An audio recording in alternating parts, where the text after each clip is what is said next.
जय शिवराय. पावनखिंडीतली जी लढाई झालेली, महाराज आपले छत्रपती शिवाजी महाराज विशाळगडाकडे गेले आणि आपले वीर बाजीप्रभू देशपांडे आणि त्यांच्यासोबतचे असंख्य बांधल सेना आणि वीर शिवा काशीत यांनी आपल्या प्राण्याची आहुती दिली स्वराज्यासाठी आणि आपल्या लाडक्या छत्रपती शिवाजी महाराजांसाठी. तो दिवस होता 13 जुलै 1660 आणि आपल्याला माहीतच आहे की सिद्धी जोहरच्या कडक अशा वेढ्यातून महाराज त्यांच्या साथीदारांसोबत निसटले. बाजीप्रभू देशपांडेंनी महाराजांना सांगितलं की तुम्ही काही मावळे घेऊन पुढे व्हा, विशाळगडाच्या दिशेला व्हा, आम्ही इथेच खिंडीत गनिम कापून काढू.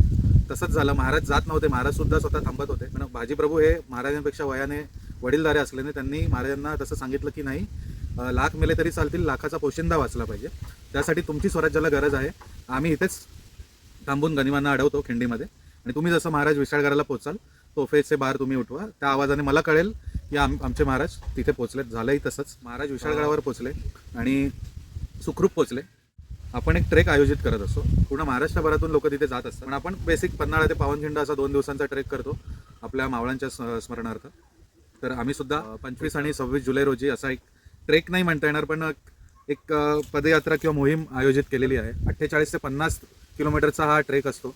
पहिल्या दिवशी आपल्याला 30 किलोमीटर चालून ती मोहीम पूर्ण करायची असते, एका गावात थांबायचं असतं, दुसऱ्या दिवशी उरलेली मोहीम करायची असते. आहे की ती गावं आजसुद्धा रिमोट एरियामध्ये आहेत, म्हणजे तिथे बऱ्याच ठिकाणी कधी कधी लाईट जाते तर दिवस लाईट नसते. सो अशा परिस्थितीत ती लोक राहतात. सो तिथे आपल्याला बेसिक सुविधा मिळतात. तर तुम्हाला सुद्धा ही मोहीम आमच्यासोबत करायची असेल तर लवकरात लवकर तुमच्या जागा निश्चित करा आणि आपण एक नक्कीच महाराजांसाठी आणि आपल्या ज्ञात अज्ञात मावळ्यांसाठी एक त्यांच्या स्मरणार्थ आपण तिथे पावनखिंडीत जाऊन एक आदरांजली वाहू. तर नक्की भेटूया आपण. धन्यवाद.